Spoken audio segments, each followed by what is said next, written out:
अध्याय पाठ कर चुके थे। आज अध्याय 11 में हम प्रवेश कर रहे हैं।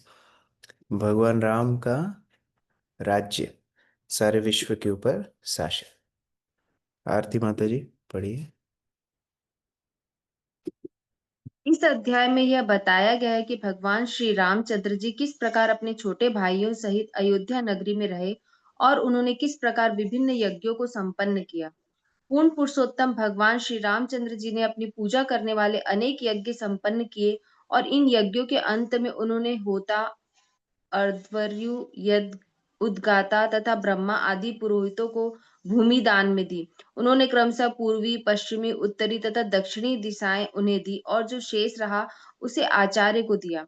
भगवान श्री राम की ब्राह्मणों में श्रद्धा तथा अपने दासों के प्रति उनके वात्सल्य को सभी ब्राह्मणों ने देखा। अतः उन्होंने श्री भगवान की स्तुति की और जो कुछ भी उनसे दान में लिया था उन्हें लौटा दिया। उन्होंने अपने अंदर, हृदय के अंदर श्री भगवान द्वारा दिए गए ज्ञान को पर्याप्त दान समझकर स्वीकार किया। तब भगवान श्री रामचंद्र जी सामान्य पुरुष का वेश धारण करके अपने प्रति लोगों की धारणा जानने के उद्देश्य से अपनी राजधानी में घूमने लगे। अकस्मात एक रात उन्होंने एक व्यक्ति को अपनी पत्नी से बातें करते सुना जो पराये पुरुष के घर गई थी। उस व्यक्ति ने सीता देवी के चरित्र पर संदेह व्यक्त करते हुए अपनी पत्नी को डांटा। श्री भगवान तुरंत ही घर लौट आए और ऐसे लोकापवादों के भय से उन्होंने सीता देवी का संग ऊपरी तौर से त्यागने का निश्चय किया। इस प्रकार उन्होंने सीता देवी को वनवास दे दिया। वे गर्भिणी थी, अतः उन्होंने वाल्मीकि मुनि के आश्रम में शरण ली, जहां उनके जुड़वा पुत्र लव तथा कुश हुए। अयोध्या नगरी में लक्ष्मण के दो पुत्र उत्पन्न हुए, अंगद तथा चित्रकेतु। इसी प्रकार भरत के तक्ष तथा पुष्कल और शत्रुघ्न के भी दो पुत्र सुबाहु तथा श्रुतसेन हुए। जब भरत भगवान श्री रामचंद्र की ओर से विभिन्न देशों पर विजय प्राप्त करने हेतु गए, तो उन्होंने लाखों गंधर्वों से युद्ध किया। उन्हें युद्ध में मारकर भरत ने अपार संपत्ति प्राप्त की, जिसे वे घर लेकर आए। शत्रुघ्न ने मधुबन के लवण नामक असुर को मारा और मथुरा को राजधानी बनाया। इस बीच सीता देवी अपने दोनों पुत्रों को वाल्मीकि मुनि के संरक्षण में छोड़कर पृथ्वी में समा गई। यह समाचार पाकर श्री रामचंद्र अत्यंत दुखी हुए और उन्होंने 13,000 वर्षों तक यज्ञ किया। इस प्रकार श्री सुखदेव गोस्वामी भगवान श्री रामचंद्र जी के तिरोधान की लीला का वर्णन करके और यह सिद्ध करके कि श्री भगवान केवल अपनी लीलाओं के लिए प्रकट होते हैं, इस अध्याय का समापन भगवान श्री रामचंद्र जी के कार्यकलापों के सुनने का फल बताकर और श्री भगवान के द्वारा प्रजा की रक्षा तथा अपने भाइयों के प्रति प्रेम प्रदर्शन के वर्णन से करते हैं। श्लोक संख्या 1। श्री शुक उवाच भगवानात्मानत्मात्मानं रामोत्तमकल्पकै सर्वदेवमयं देवं यजेत आचार्यवान् मखै। जयपाल प्रभु। हरे कृष्णा प्रभु जी। श्रील सुखदेव गोस्वामी ने कहा कि तत्पश्चात पूर्ण पुरुषोत्तम भगवान श्री रामचंद्र ने आचार्य स्वीकार किए और श्रेष्ठ साज सामग्री के साथ बड़ी धूमधाम से यज्ञ संपन्न किए। इस प्रकार उन्होंने स्वयं ही अपनी पूजा की, क्योंकि वे सभी देवताओं के परमेश्वर हैं। हरे कृष्णा प्रभु जी। कई बार लोग ये भी पूछते हैं कि भगवान राम ने या भगवान कृष्णचंद्र ने कई यज्ञ करे, कई दान करे, कई ध्यान करे, तो वो किसका ध्यान करते थे? तो यहाँ सुखदेव गोस्वामी बता रहे हैं स्वयं का ही ध्यान करते थे, क्योंकि लोगों को शिक्षा दे रहे हैं स्वयं के उदाहरण से। वास्तव में उनके ऊपर कोई नहीं है, ये स्वयं के ऊपर ध्यान कर रहे हैं, स्वयं की ही पूजा कर रहे हैं। इस विशाल प्रभु पढ़ी। तात्पर्य सर्वाहरण अच्युतेज्या। यदि अच्युत पूर्ण पुरुषोत्तम भगवान पूजे जाते हैं तो सभी की पूजा हो जाती है। जैसा कि श्रीमद् भागवतम में कहा गया है, यथा तवो मूल निषेचनेन तृप्यन्ति तत्स्कंध भुजोपर शाखा प्राणोपकाराच्य यथेन्द्रियाणाम तथैव सर्वाहरण मुच्यतेज्या। जिस प्रकार वृक्ष की जड़ को सींचने से तना, डाले तथा पत्तियां सभी को पोषण मिलता है, और जिस प्रकार उदर को भोजन देने से शरीर की इंद्रियां तथा अंग प्रत्यंग जीवित रहते हैं, उसी प्रकार पूर्ण पुरुषोत्तम भगवान की पूजा भगवान के अंश रूप देवताओं को संतुष्ट करती है। यज्ञ संपन्न करने का अर्थ है परमेश्वर की पूजा करना। यहाँ पर श्री भगवान ने भगवान की पूजा की, इसीलिए कहा गया है भगवान आत्मनात्मनम इजे। श्री भगवान ने अपने द्वारा अपनी पूजा की, किंतु इससे इस मायावाद दर्शन की पुष्टि नहीं होती जिसके अनुसार मनुष्य अपने आप को पूर्ण पुरुषोत्तम भगवान मानता है। जीव सदैव श्री भगवान से भिन्न होता है। यद्यपि मायावादी यदा कदा श्री भगवान द्वारा की गई अपनी पूजा का अनुकरण करते हैं, लेकिन विभिन्नांश जीव कभी भी भगवान नहीं होते। भगवान श्री कृष्ण गृहस्थ के रूप में हर प्रातः अपने आप का ध्यान करते थे, और इसी प्रकार भगवान श्री रामचंद्र ने स्वयं को संतुष्ट करने हेतु यज्ञ संपन्न किए। किंतु इसका अर्थ यह नहीं है कि सामान्य जीव अहं ग्रह उपासना विधि के अनुसार श्री भगवान का अनुसरण करे। ऐसी अवैध पूजा की संस्तुति यहाँ पर नहीं की गई है। हरे कृष्ण। जैसे हमारे एक मित्र थे, वो कई बार ऐसे मजाक मजाक में बोलते थे, जब उनको कुछ मानो सबको कुछ परोस रहे हैं तो वो बोलते थे प्रभु जी को दो। तो बोले कौन से प्रभु जी को? बोले हम प्रभु जी, हमको दो। तो ऐसे ही वास्तव में जीव सोचने लगता है हाँ राम जी अपनी पूजा कर रहे हैं तो हम भी अपनी पूजा करेंगे। मायावाद दर्शन है। वास्तव में उनके लिए कोई आराध्य नहीं है, कि वो स्वयं आराध्य, स्वयं परमेश्वर है।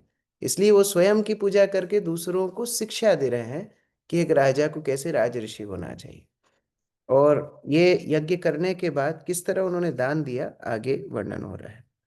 होत्रे ददाद्दिशं प्राचीं ब्राह्मणे दक्षिणां प्रभो अर्ध्वर्यवे प्रतिचिं वा उत्तरं सामगायसा। शोभा माता जी। हरे कृष्ण। भगवान श्री रामचंद्र ने संपूर्ण पूर्व दिशा होता पुरोहित को दी, संपूर्ण दक्षिण दिशा ब्रह्मा पुरोहित को दी, पश्चिम दिशा अध्वर्यु पुरोहित को दी, और उत्तर दिशा सामवेद के गायक उद्गाता पुरोहित को दी। इस प्रकार उन्होंने अपने संपूर्ण साम्राज्य का दान किया। हरे कृष्णा। प्रकार ये 4 प्रकार के पुरोहित होते हैं कोई भी यज्ञ में। सबसे पहले होता, होता मतलब जो आहुतियां डालते हैं उनको बोलते हैं होता। फिर होते हैं ब्राह्मण, ब्राह्मण अर्थात जो यज्ञशाला में जो जो कार्य हो रहे हैं उनका निरीक्षण करते हैं, उनको बोलते हैं ब्राह्मण। फिर उद्वर्य, उद्वर्य अर्थात जो साज सामग्री लाना और उसके बाद सारे कार्यरत सही ठीक से हो रहे हैं कि नहीं वो सुनिश्चित करना। और फिर चौथे हैं जो सामवेद का गायन कर, सामगा अर्थात जो मंत्र उच्चारण इत्यादि करते हैं। तो ये चारों प्रकार के पुरोहित हर यज्ञ में लगते हैं। तो भगवान राम ने चारों दिशाओं का राज्य अर्थात समग्र राज्य इन चारों प्रकार के पुरोहितों को दान में दे दिया। अभी हम लोग होते तो क्या करते, सारा लेकर के घर चले जाते। लेकिन वास्तव में ये असली ब्राह्मण थे। प्रभुपाद आगे वर्णन करेंगे। आचार्यया ददौ शेषां यावती भूस्तदन्तरा मन्यमाना इदं कृष्णं ब्राह्मणो अर्हति निस्पृहा। पीताम्बरी माता जी पढ़िए। हरे कृष्ण प्रभु जी, दंडवत प्रणाम। तत्पश्चात यह सोचकर कि चूंकि ब्राह्मणों की भौतिक इच्छा नहीं होती, अतः उन्हें संपूर्ण जगत का स्वामी होना चाहिए, भगवान श्री रामचंद्र ने पूर्व, पश्चिम, उत्तर तथा दक्षिण के बीच की भूमि आचार्य को दे दी। हरे कृष्ण। तो जिस जिस प्रकार भगवान देखते हैं कि उनके भक्त या ब्राह्मण निष्काम है, उनको भगवान जिम्मेदारी ज्यादा देना पसंद करते हैं। जो लालची है उसको भगवान ज्यादा ऐश्वर्य नहीं देना चाहते हैं, क्योंकि वो स्वयं के भोग में उसको लगाएगा। लेकिन जो निष्काम है उसको भगवान ज्यादा ऐश्वर्य देना चाहते हैं, क्योंकि वो सारे जगत का कल्याण करेगा। और हम देखते भी हैं जो देवताओं की पदवी है या जो ब्रह्म पद है, ब्रह्मा जी का पद है, वो सारे पद भगवान अपने भक्तों को देना चाहते हैं। क्यों? क्योंकि वो जितने निष्काम होंगे उतना संसार का भला कर पाएंगे। और यही भगवान रामचंद्र का आशय है कि क्योंकि ये निष्काम है इनको सब कुछ देना चाहिए। इत्ययं तदलंकार वासोभ्याम अवशेषिता तथा राज्ञापि वैदेही सौमंगलाय वशेषिता। राकेश प्रभु। हरे कृष्णा प्रभु जी। इस प्रकार ब्राह्मणों को सर्वस्व दान देने के पश्चात भगवान श्री रामचंद्र के पास केवल उनके निजी वस्त्र तथा आभूषण बचे रहे, और इस प्रकार रानी सीता देवी के पास उनकी नथुनी के अतिरिक्त कुछ भी शेष नहीं रहा। हरे कृष्णा। वास्तव में ये दान करने का जो सुख है वो सबसे श्रेष्ठ सुख है। एक बार अमेरिका में एक व्यक्ति ने 50 एकड़ के आसपास जमीन दान में दी पार्क बनाने के लिए। तो उसका इंटरव्यू आया था। तो उससे पूछा गया कि आपने ऐसा क्यों किया, 50 एकड़ जमीन पार्क बनाने के लिए आपने दान में दी। तो उसने बताया कि सबसे पहला सुख धन संबंधित पहला सुख व्यक्ति को मिलता है जब वो धन कमाता है। तो कमाने में जो सुख है वो एक स्तर का सुख है। उससे उच्चतर सुख है जब उस धन को वो निवेश करता है, कहीं पर अलग अलग जगह पर इन्वेस्ट करता है, उसको संभाल करके अलग अलग जगह पर वो जब देखता है, बार बार बैंक बैलेंस चेक करता है, अपने आभूषणों को महिलाएं देखती हैं, ये सब करके उनको डबल सुख मिलता है। कमाने के सुख से ज्यादा सुख है उसको मेंटेन करने का। और तीसरा उससे भी श्रेष्ठ सुख है जब उसको दान किया जाता है। ये सुख सब लोग नहीं चखते हैं, लेकिन वास्तव में दान करने का सुख सबसे बड़ा सुख है। तो भगवान रामचंद्र को इतना आनंद मिल रहा है दान देने में कि ब्राह्मणों को सर्वस्व दे दिया, और भगवान रामचंद्र के पास अपने केवल निजी वस्त्र और आभूषण छोड़ करके और कुछ नहीं रहे। इतना दान में भगवान को सुख मिल रहा है। तो वैष्णवों को ये दान करना हमेशा सीखना चाहिए, विशेषतः गृहस्थों को। दान बहुत महत्वपूर्ण अंग है वैदिक सभ्यता का। ते तु ब्राह्मण देवस्य वात्सल्यं वीक्ष्य संस्तुतं प्रीतः क्लिन्नधियस्तस्मै प्रत्यार्पेदं भवार्षिरे। मनीष प्रभु पढ़िए।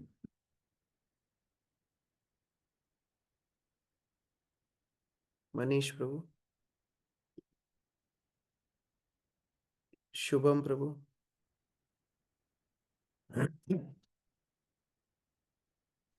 हरे कृष्ण प्रभु जी। यज्ञ कार्य में संलग्न सारे ब्राह्मण भगवान रामचंद्र से अत्यधिक प्रसन्न हुए, क्योंकि वे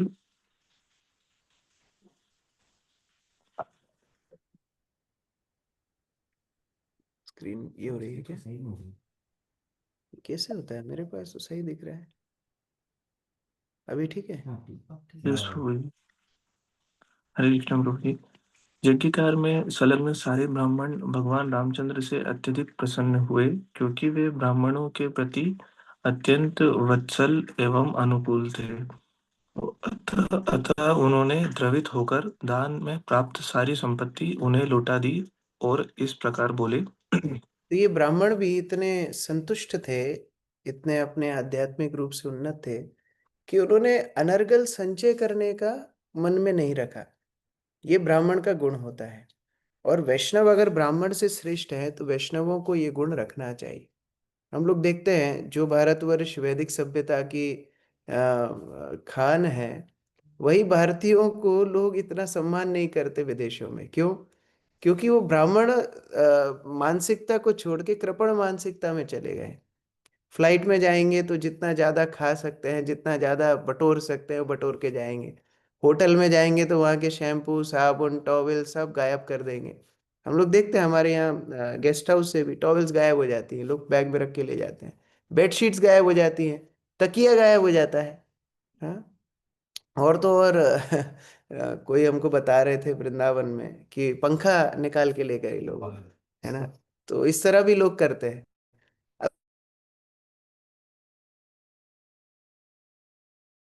छोड़ के हम कृपण मानसिकता में लगे, ट्रेन का सामान उखाड़ करके लोग घर ले जाते हैं। और अभी तो बहुत सारे क्रेडिट कार्ड्स ऐसे होते हैं जिसमें लाउंज एक्सेस होती है। तो पहले जब हम गुरु महाराज के साथ ट्रैवल करते थे तो लाउंज एकदम खाली होती थी। अभी इतने बैंक्स ने वो लाउंज एक्सेस दे दिया है, अभी बाहर खाली होता है, लाउंज में भीड़ होती है। और जिसको भूख नहीं है वो भी ये सोचता है फ्री का खाना है तो जितना मैं खा सकता हूँ उतना मैं खा लूँ। तो ये मानसिकता कृपण मानसिकता है। और वही मानसिकता फिर वैष्णव बनने के बाद भी हमारे अंदर रहती है। हम मंदिर आते हैं, मंदिर में प्रसाद सबको दिया जा रहा है, एक एक पकौड़ा दिया जा रहा है, हम चार अपनी प्लेट में रख लेते हैं। धीरे से 5 रसगुल्ले हम लोग अलग से हटा के रख लेते हैं। ये मानसिकता कृपण मानसिकता है। ब्राह्मण को उदार चरित्र होना चाहिए, उदार होना चाहिए, दूसरों की सेवा करना चाहिए। यहाँ ब्राह्मणों को सारे विश्व की संपत्ति भगवान राम ने दे दी, लेकिन ब्राह्मणों ने अपने आप के लिए उसको उचित नहीं समझा। हम क्या करेंगे इसका, भगवान राम को ही पुनः लौटा दिया।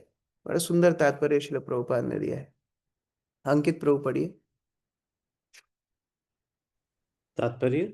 पिछले अध्याय में कहा जा चुका है कि प्रज्ञा दृढ़ता के साथ वर्णाश्रम धर्म का पालन करती थी।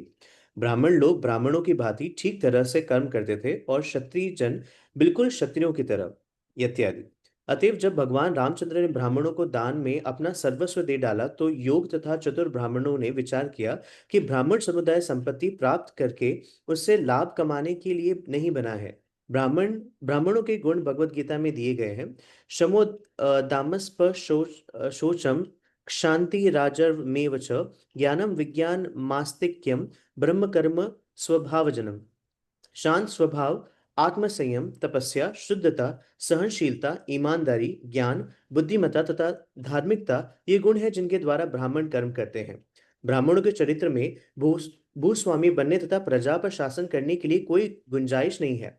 ये तो क्षत्रियों के कर्म है। अतएव भले ही ब्राह्मण ने भगवान रामचंद्र द्वारा प्रदत्त दान को अस्वीकार न किया हो, किंतु स्वीकार करने के बाद उन्होंने उसे राजा को लौटा दिया। ब्राह्मण समुदाय अपने प्रति भगवान के वात्सल्य से इतना प्रसन्न था कि उनके हृदय द्रवित हो उठे। उन्होंने देखा कि श्री राम भगवान होने के अतिरिक्त योग्य क्षत्रिय थे और उनका चरित्र आदर्श था। क्षत्रिय का एक गुण है दानशीलता। क्षत्रिय या शासन प्रजा से जो कर वसूल करता है वह अपनी निजी इंद्रिय तृप्ति के लिए नहीं करता, अपितु सुदापों को दान देने के लिए करता है। दानम ईश्वर भावः। एक और क्षत्रिय में शासन करने की प्रबल प्रवृत्ति रहती है, किंतु दूसरी ओर वे अत्यंत उदार दानी होते हैं। जब महाराज युधिष्ठिर दान देते थे तो वे दान वितरण करने का कार्य कर्ण को सौंपते थे। कर्ण दाता कर्ण के रूप में विख्यात थे। दाता शब्द अत्यंत उदार भाव से दान देने वाले का सूचक है। राजा लोग प्रचुर मात्रा में अन्न का संग्रह करते थे और जबकि अकाल पड़ता था तो वे अन्न का दान देते थे। क्षत्रिय का कर्तव्य है कि वह दान दे और ब्राह्मण का कर्तव्य है कि दान ले, किंतु शरीर निर्वाह से अधिक मात्रा में नहीं। अतएव जब भगवान ने ब्राह्मणों को इतनी अधिक भूमि दान दे दी तो उन्होंने उसे लौटा दिया, क्योंकि वे लालची नहीं थे। हरे कृष्ण। विशेषता आवश्यकता से ज्यादा और हमारे अधिकार के बाहर इन वस्तुओं को संचय करना ही नहीं चाहिए। ये वस्तुएं आध्यात्मिक रूप से तो क्षति पहुंचाती हैं, हथियार के रूप में भक्ति का विनाश करती हैं, लेकिन भौतिक रूप से भी दरिद्रता, रोग इत्यादि लाती है। इसलिए दूसरों के लिए जो वस्तुएं भगवान ने रखी हुई है या समाज ने जिन दूसरों के लिए जो सुविधाएं दी हैं उसका हमको कम से कम अनर्गल उपयोग नहीं करना चाहिए। और ब्राह्मण उसी प्रकार से अपना शरीर के लिए जितना आवश्यक है वो रख के बाकी सब दान कर दिए, बाकी पुनः भगवान राम को लौटा दिए। अप्रतम नस्त्वया किं नो भगवान भुवनेश्वरा यन्नो अंतर्हृदयं विश्य तमोहंसि स्वरोचिषा। मुकेश प्रभु पढ़ पाओगे? आप पढ़ पाएंगे? रोहित प्रभु पढ़।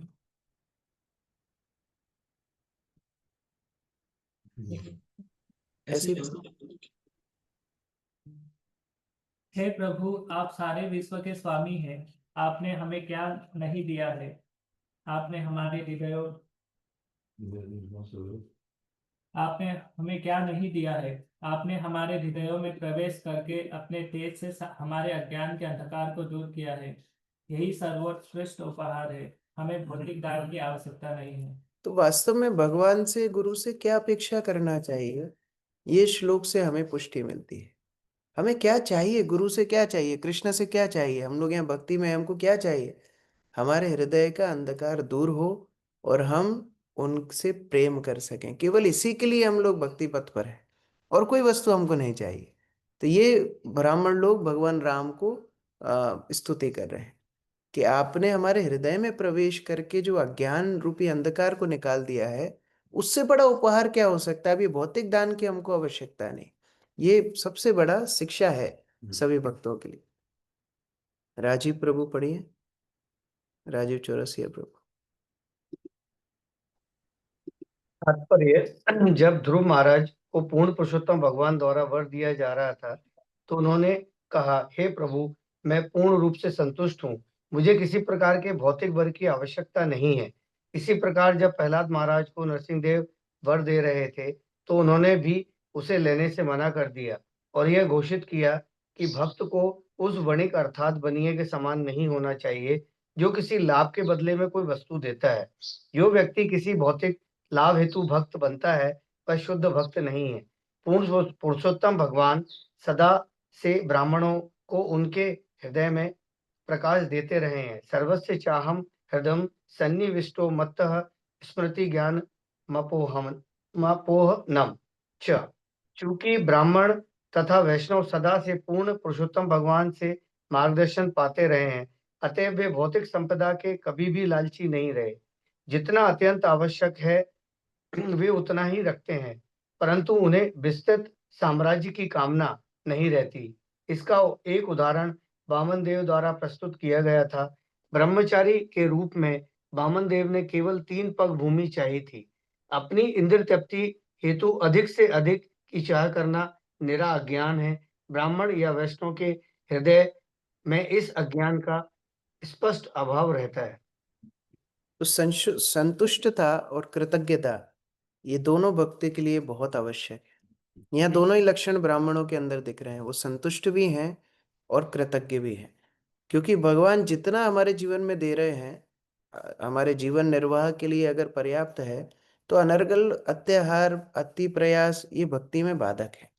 और दूसरा कृतज्ञता होनी चाहिए। कम से कम भक्ति जीवन में आने के बाद कृतज्ञता होना चाहिए कि हमको कितना गुरु वैष्णव दे रहे हैं कि हमारे हृदय का अंधकार कम हो रहा है और कृष्ण की भक्ति हम कर पा रहे हैं, नाम जप हम कर पा रहे हैं, भागवत हम पढ़ पा रहे हैं। ये हमारे लिए सबसे बड़ा श्रेष्ठतम उपहार है। नमो ब्रह्मण्ड देवाय रामाय कुंठ मेधसे उत्तम श्लोक धुर्याय न्यस्त दंडार्पितांग्रये। शालिनी माता जी पढ़िए। हरे कृष्णा। हे प्रभु, आप पूर्ण पुरुषोत्तम भगवान हैं, जिन्होंने ब्राह्मणों को अपना आराध्य देव स्वीकार किया है। आपका ज्ञान तथा आपकी स्मृति कभी चिंताग्रस्त नहीं होती। आप इस संसार के सभी विख्यात पुरुषों में प्रधान हैं और आपके चरणों की पूजा उन मुनियों द्वारा की जाती है जो दंड के क्षेत्र से परे हैं। हे भगवान श्री रामचंद्र, हम आपको सादर नमस्कार करते हैं। तो जो महान महान मुनि जो यमराज के पाश से मुक्त हैं, न्यस्त दंड अर्पित अंग्रहे, ऐसे जो जो न्यासी हैं, जैसे मुनिगण हैं जो यमराज के दंड से मुक्त हैं, ऐसे मुनिगण आपके चरणों की वंदना करते हो और आप ब्राह्मणों को अपना आराध्य मानते हो। आपने कितना हमारा मान बढ़ाया है। तो इस प्रकार ब्राह्मण अति कृतज्ञता से भगवान राम को प्रार्थनाएं करते हैं। आगे सुखदेव गोस्वामी बता रहे हैं। कदाचिल्लोक जिज्ञासुर्गूढ़ो रात्रमलक्षितः चरन्वाचो शृणोद रामो भार्यामुद्दिश्य कस्यचित्। अक्रूर प्रभु। श्री कृष्णा प्रभु जी। श्री सुखदेव गोस्वामी ने आगे कहा, एक बार जब भगवान श्री रामचंद्र रात्रि में किसी को बताए बिना वेश बदलकर छिपकर अपने विषय में लोगों का अभिमत जानने हेतु घूम रहे थे, तो उन्होंने एक व्यक्ति को उनकी पत्नी सीता देवी के विषय में अनुचित बातें कहते सुना। हरे कृष्ण। नाहं बिभर्मि त्वां दुष्टां असत्यं परवेशगां स्त्राण्यो हि बिभ्रयात् सीतां रामो नाहं भजे पुनः। रुचि साहू माता जी। हरे कृष्ण प्रभु जी। यह व्यक्ति अपनी कुल्टा पत्नी से कह रहा था, तुम दूसरे व्यक्ति के घर जाती हो, अतएव तुम कुल्टा तथा दूषित हो। अब मैं और अधिक तुम्हारा भार नहीं वहन कर सकता। भले ही रामचंद्र जैसा श्री भक्त पति सीता जैसी पत्नी को स्वीकार कर ले, मैं आप उनकी तरह स्त्री भक्त नहीं हूँ, अतएव मैं तुम्हें फिर से नहीं रख सकता।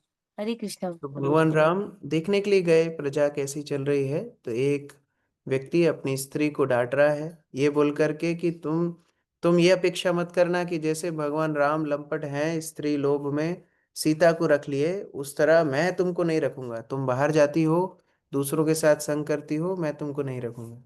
अब ये व्यक्ति अल्पज्ञ है जो माता सीता के ऊपर उंगली उठा रहा है। लेकिन भगवान राम विचार करने लगे कि अगर मैं राजा होकर के इस प्रकार के आरोप में कलंकित होऊंगा तो आगे जाके प्रजा क्या अनुसरण करेगी, और सबको समझाना भी मुश्किल है। जैसे भगवान श्री कृष्ण की लीला में भी समंतक मणि की चोरी का इंजाम भगवान के ऊपर लगा, तो भगवान ये सोचने लगे कि हमने बहुत सारे आरोप वैसे अपने ऊपर लिए हैं।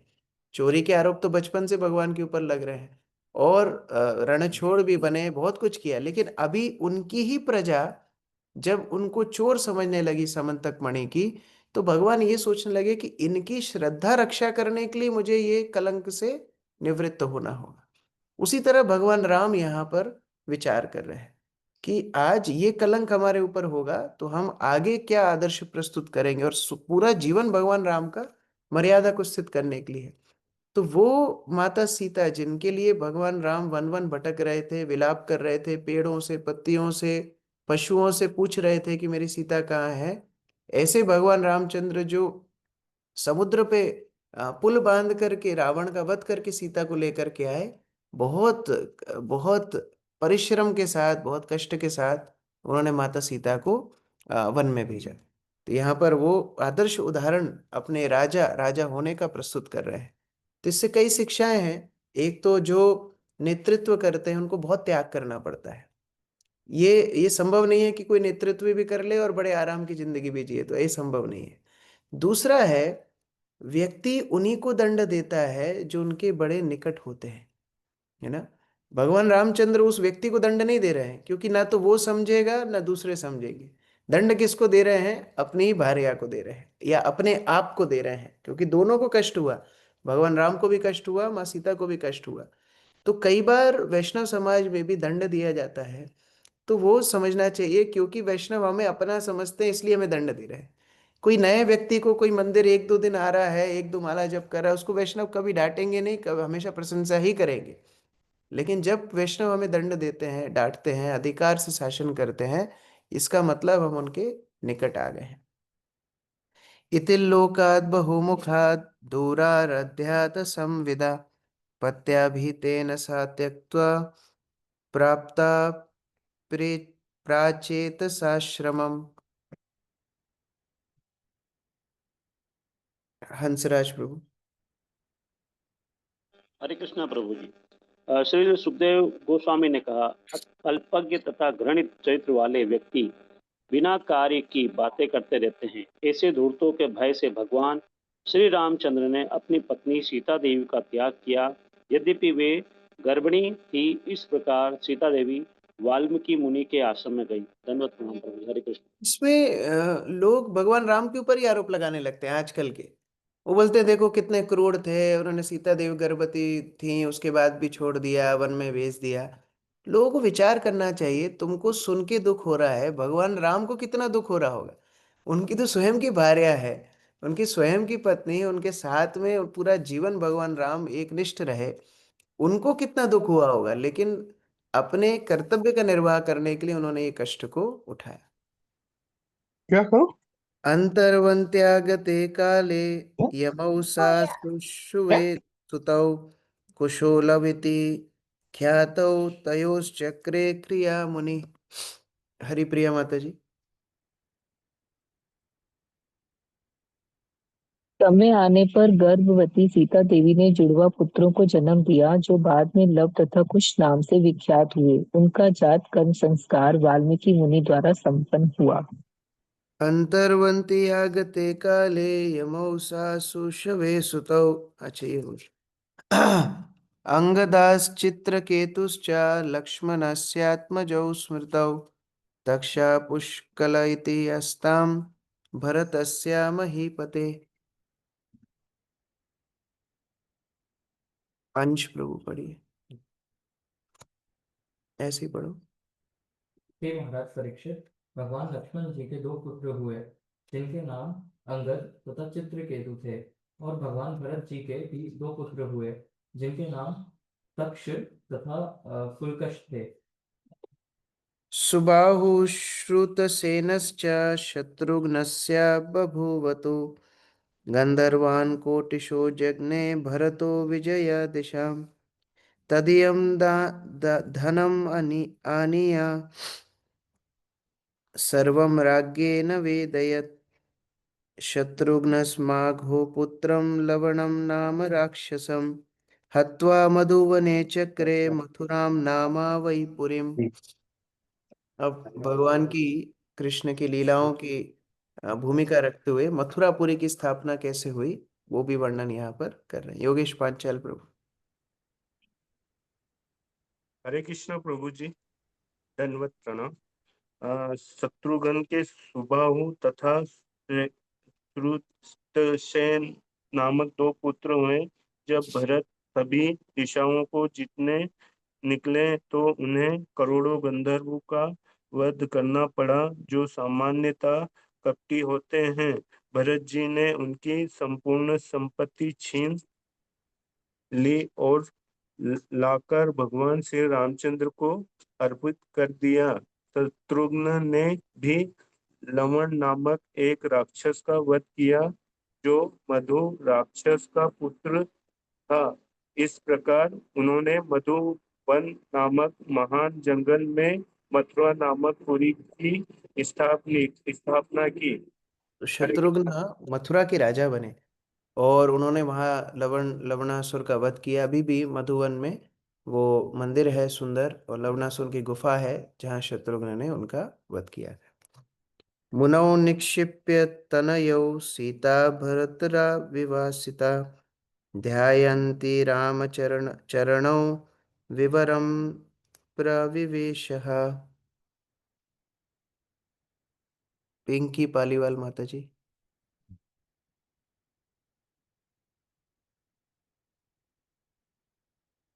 यमुना रानी माता जी।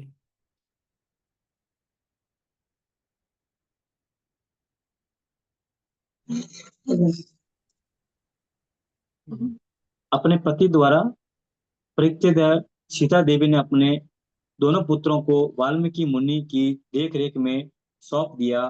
तत्पश्चात भगवान श्री रामचंद्र के चरण कमलों का ध्यान करती हुई वे पृथ्वी के अंदर समा गई। तात्पर्य। सीता देवी के लिए श्री भगवान रामचंद्र जी चंद्र से बिछुड़ कर रह पाना असंभव था, अतः एवं अपने दोनों पुत्रों को वाल्मीकि मुनि के संरक्षण में छोड़कर पृथ्वी में समा गई। तच्छ्रुत्वा भगवान् रामो रुन्धमपि धिया शुचा स्मरंस्तस्या गुणांस्तान् नाशक्नोत् रोद्धुमीश्वर। भूमिका माता जी।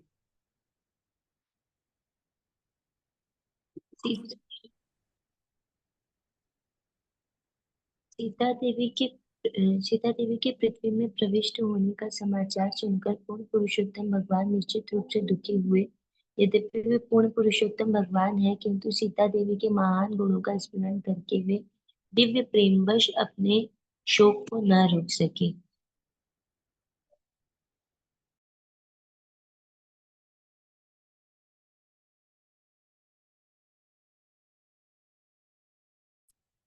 सीता देवी द्वारा पृथ्वी में प्रवेश करने के समाचार से उत्पन्न भगवान राम के शोक को भौतिक नहीं मानना चाहिए। आध्यात्मिक जगत में भी विरह भाव होते हैं, किंतु ऐसे भावों को आध्यात्मिक माना जाता है। वियोग जनित शोक तो ब्रह्मा में भी पाया जाता है, किंतु आध्यात्मिक जगत में ऐसे भावों को आनंदमय माना जाता है। ऐसे भाव तस्य प्रेम वश्य तस्य स्वभाव का लक्षण माना जाता है। अतएव हलादिनी शक्ति के प्रभाव में रहता है तथा प्रेम द्वारा नियंत्रित होता है। भौतिक जगत में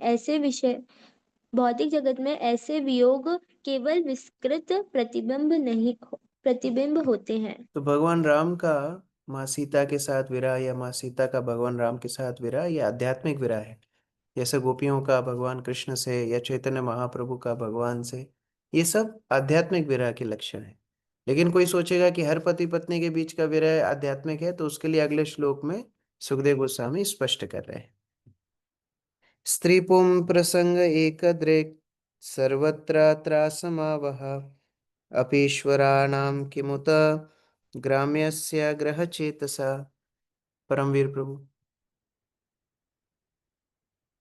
स्त्री तथा पुरुष अथवा नर और मादा के मध्य आकर्षण प्रत्येक जगह और प्रत्येक समय पाया जाता है। जिससे प्रत्येक व्यक्ति सदा भयभीत रहता है।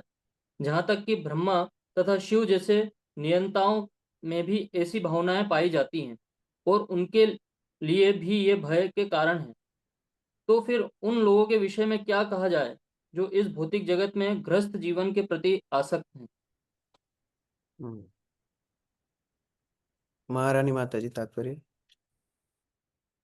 जैसे कि पूर्व में बताया जा चुका है कि आध्यात्मिक जगत में प्रेम तथा दिव्य आनंद के अनुभव का इस भौतिक जगत में विकृत प्रतिबिंब पड़ता है तो वे बंधन का कारण बन जाते हैं। जब तक इस भौतिक जगत में पुरुष स्त्रियों के प्रति और स्त्रियां पुरुष के प्रति आकर्षित होती रहेंगी तब तक जन्म मृत्यु का चक्र चलता रहेगा, किंतु आध्यात्मिक जगत में जन्म मृत्यु का भय नहीं होता और ऐसी वियोग की भावना दिव्य आनंद का कारण बनती है।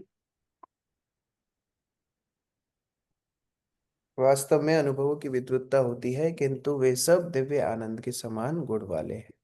तो इस प्रकार दोनों तरह के लक्षण हैं, भगवत लक्षण भी हैं, आध्यात्मिक लक्षण है, भौतिक लक्षण है। तो दूर से देखने में एक जैसे लगते हैं कि अरे भगवान राम भी देखो माता सीता के वियोग में रो रहे हैं, या माँ सीता देखो विरह में अपने प्राण त्याग कर दिए, लेकिन वास्तव में ये आकर्षण आध्यात्मिक है। भौतिक रूप में भी आकर्षण हम देखते हैं, जैसे कई बार ये देखा जाता है कि जब पुरुष की मृत्यु हो जाती है वृद्ध अवस्था में विशेषतः, तो उसके कुछ समय बाद उनकी पत्नी की भी मृत्यु हो जाती है, या पत्नी की मृत्यु हो जाए तो पुरुष की, मतलब 1-2 महीने में, 3-4 महीने में, कई बार तो 1 हफ्ते में, 2 हफ्ते में ही दोनों की मृत्यु हो जाती है। क्यों? क्योंकि वो एक दूसरे से इतने आसक्त हो गए हैं कि हाँ, एक दूसरे के बिना रह नहीं पाते, और कई बार ज्यादा रोगी हो जाते हैं। मान लो एक व्यक्ति शरीर छोड़ दिया पति पत्नी में से, दूसरा बहुत ज्यादा रोगी हो जाता है, ऐसा भी होता है। तो ये सब आसक्ति के लक्षण है, और ये भौतिक आसक्ति के चलते जन्म मृत्यु का चक्र चलता रहता है। हरे कृष्ण। ये अनुराग प्रभु प्रश्न है। हरे कृष्ण प्रभु जी मैं अभी गीता के 16th चैप्टर में था, उसमें एक वर्ड यूज हुआ था सत्यम, कि this word means that one should not distort the truth for some personal interest. तो प्रभु जी जैसे अभी जो टाइम कलयुग का चल रहा है, तो यहाँ पे हर चीज में झूठ बोला जाता है, हर जगह झूठ बोला जाता है। तो ऐसे में प्रभु जी अपन हर जगह सच बोलोगे तो वो भी थोड़ा मतलब जैसे नहीं हो पाता है प्रभु जी, हर जगह सच बोलना। तो कभी कभी खुद को बचाव करने के लिए प्रभु जी झूठ मतलब ऐसे ही थोड़ा कम बोल सकते हैं। ऐसा भी बताया गया है कि जहां एकदम आपदा आ जाए वहां पर सत्य को छुपाया जा सकता है, ये भी शास्त्रीय नीति है, लेकिन it should not become a habit. कई बार हमारी हैबिट बन जाती है, ऐसा कोई रिसर्च में हमको बता रहा था, प्रतिदिन व्यक्ति 5 झूठ कम से कम बोलते हैं प्रतिदिन। आप अपना पूरा दिन का रिकॉर्डिंग करोगे, बिना प्रयास के कम से कम 5 झूठ बोलता है आदमी डेली, पर डे। और ज्यादा तो बोलते हैं लोग, तो वो तो अलग ही बात है, अलग रिकॉर्ड है। तो कम से कम वो अभ्यास नहीं बनाना चाहिए कि हर चीज में हमारे मुख से झूठ ही निकल रहा है। प्रयास ही करना चाहिए, जहां तक सत्य से काम चले सत्य से ही चलाना है। एकदम कोई आपदा आ जाती है, वहां से किसी को अपनी रक्षा करनी है, तो वो सत्य को छुपा सकता है, वो अलग नीति है। कल्पना प्रभु मत। जी जैसे हमारी भक्ति हाँ बताइए। जैसे प्रभु जी हमारी भक्ति को भी जैसे छुपाना चाहिए ताकि कोई ऐसा मतलब कि कोई जान ना सके कितना भक्ति हाँ, करते हैं। अब उसमें अलग गणित लग गया, अब उसमें आध्यात्मिक गणित लग गया। तो जब आध्यात्मिक गणित लग जाएगा तब भौतिक मॉरलिटी आप छोड़ सकते हो। ये ट्रांसेंडेंटल मॉरलिटी के लिए मटेरियल मॉरलिटी छोड़ी जा सकती है। जैसे भगवान युधिष्ठिर को बोल रहे हैं, बोलो अश्वत्थामा की मृत्यु हो गई। युधिष्ठिर संकोच कर रहे हैं, वो वो शुद्ध भक्ति नहीं है। जो भगवान के लिए किया गया, फिर उसका उसका उसका दर पूरी भौतिक मॉरलिटी से ऊपर चला गया। तो कई बार भक्ति की रक्षा करने के लिए झूठ बोला जाता है, तो वो फिर भगवान की सेवा में इस्तेमाल हो रहा है, लेकिन फिर भी हैबिट नहीं बनाना चाहिए। नहीं तो क्या होगा, फिर उसका इस्तेमाल हम भक्तों के समाज में भी करेंगे, तो फिर वो हैबिट नहीं होना चाहिए, एकदम आवश्यकता हो तभी। कल्पना मत। हरे कृष्णा प्रभु जी, सादर प्रणाम। कोई हमारे साथ पहली बार वृंदावन जा रहा है, तो मैंने उनको बोला कि आप यमुना जी में डुबकी लगाइएगा, तो वो बोलते बहुत प्रदूषण है। हमें पता है भगवान स्वयं है, तो हम उनको कैसे एक्सप्लेन करें प्रभु जी? इसीलिए वृंदावन भक्तों के सानिध्य में जाना चाहिए, और भक्तों लोग को भी निश्चित करना चाहिए कि उन्हीं लोगों को लेकर के जाएं जिनको पहले प्रशिक्षण दे चुके हैं। क्योंकि वृंदावन जाने से और ज्यादा उनका अपराध बोध हो जाएगा। वहां जाके देखेंगे गंदगी है, कचरा है, भगवान के धाम के प्रति और अपराध करके वो लोग लौटेंगे। तो जितनी भक्ति बढ़नी चाहिए उससे ज्यादा कचरे में जाएंगे। इसलिए प्रयास ये करना चाहिए कि नए लोगों को लेकर के आप मंदिर में कैंप करो या इधर उधर कोई तीर्थ में ले जाओ, लेकिन वृंदावन धाम विशेषतः बहुत सिलेक्टेड लोगों को लेकर के जाना चाहिए, जिनकी चेतना शुद्ध हो, वृंदावन धाम को देखने की दृष्टि पवित्र हो। अब प्रदूषण की बात है तो हमारी भौतिक आंखों से हमको प्रदूषण दिखता है, तो ठीक है, उसका ध्यान भी रखा जाए, क्योंकि हमारा खुद का अभ्यास है। हमने एक बार एक कुंड से पानी पी लिया था उत्साह में, और उसके बाद हमको ऐसा डायरिया हुआ कि 3 दिन हम हॉस्पिटल में एडमिट थे।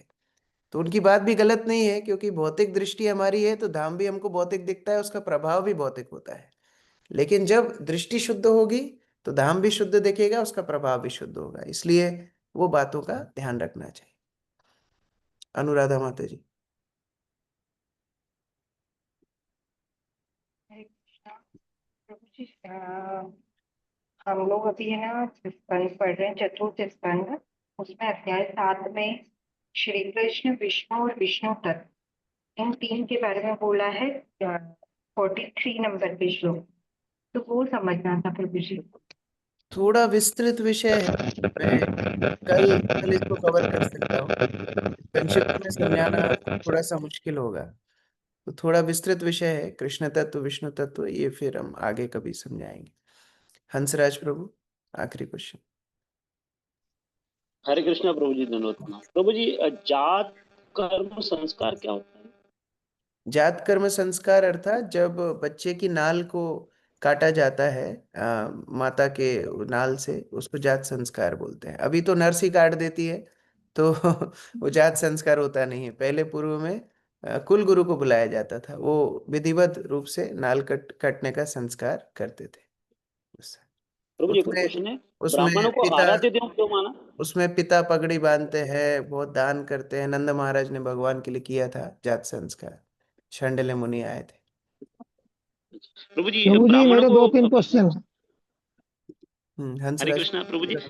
प्रभु जी, ब्राह्मणों को राम भगवान ने ब्राह्मणों को आराध्य देव क्यों स्वीकार किया प्रभु? क्योंकि भगवान का स्वभाव है, नमो ब्रह्मण्य देवाय हम लोग बोलते हैं। भगवान ब्राह्मणों को अपना आराध्य इसलिए स्वीकार करते हैं, 2 कारण है। एक तो क्षत्रिय की भूमिका निभा रहे हैं, तो क्षत्रिय ब्राह्मणों को अपना आराध्य मानते हैं। और दूसरा, भगवान स्वयं बोलते हैं मेरी पूजा से मेरे वैष्णवों की, भक्तों की पूजा श्रेष्ठ है। तो दोनों कारणों से वहां पर वो उपयुक्त है।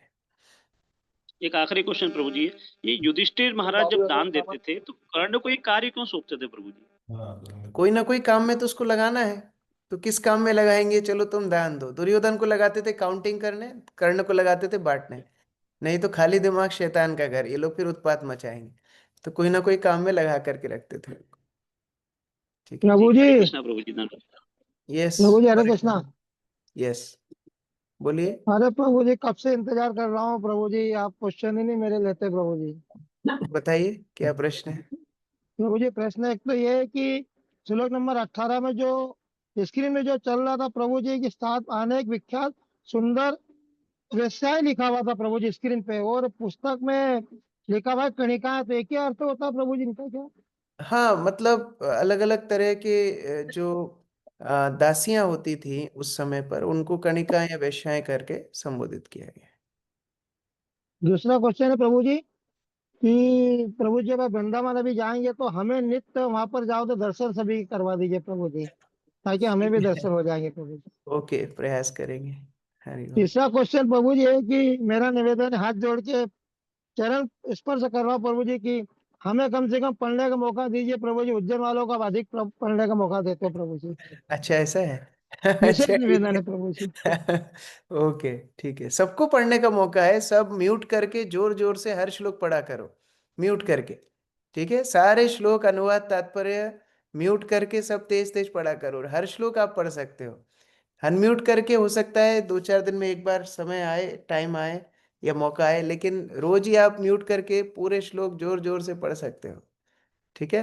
हाँ प्रभु जी। रुचि माता जी, हरे अंतिम। हरे कृष्णा प्रभु जी। प्रभु जी मैं जो अभी संवाद चल रहा था मतलब रामायण का बता रहे हैं कि माता जी धरती में समाहित हो गई। तो एक मैंने एक रामायण पढ़ी, आनंद रामायण। उसमें तो भगवान ने उन्हें रोक लिया था और माता जी उसमें मतलब पृथ्वी में समाहित नहीं हुई थी। उसके अंदर हाँ डिटेलिंग में दिया हुआ है ये सब। हाँ, ऐसा इसलिए होता है क्योंकि भगवान अलग अलग कल्प में जब आते हैं तो अलग अलग लीलाएं करते हैं। थोड़ा सा उसमें चेंज होता है, हमेशा एक जैसी नहीं होता। जैसे आप भी रोज सब्जी बनाते हो, एक जैसी नहीं बनाते, थोड़ा सा चेंज करके बनाते हो। उसी तरह भगवान अलग अलग कल्पों में जब आते हैं थोड़ी सी लीला भेद करते हैं। तो इस तरह अलग अलग रामायणों में आप अलग अलग जो पढ़ोगे डिटेल, वो कल्प भेद है। कोई कल्प में भगवान उस तरह लीला करते हैं, कोई कल्प में अलग तरह से लीला करते हैं। मतलब वो भी सही है और ये भी सही यस है। यस, अलग अलग कल्प में। जी सुन जैसे मानो कोई ड्रामा परफॉर्मेंस चल रहा है, एक ही हाँ टीम है लेकिन दो स्टेज पे वो परफॉर्म कर रहे हैं, थोड़ी डिटेल में वो बदला कर सकते हैं। तो वो उसी तरह भगवान की लीलाएं हैं, कभी कभी जी कल्प में अलग अलग हो जाती हैं। जी प्रभु जी, दंडवत प्रणाम प्रभु जी। हरे प्रभु जी हमें भी वृंदावन जाना था। ये अभी तो सब बुकिंग वगैरह कंप्लीट हो गया, नेक्स्ट टाइम चले। ठीक है प्रभु जी, जब भी जाए प्रभु जी हमें बताइएगा। प्रभुपाद दंडवत की प्रणाम प्रभु जय, जी। श्रीमद् भगवत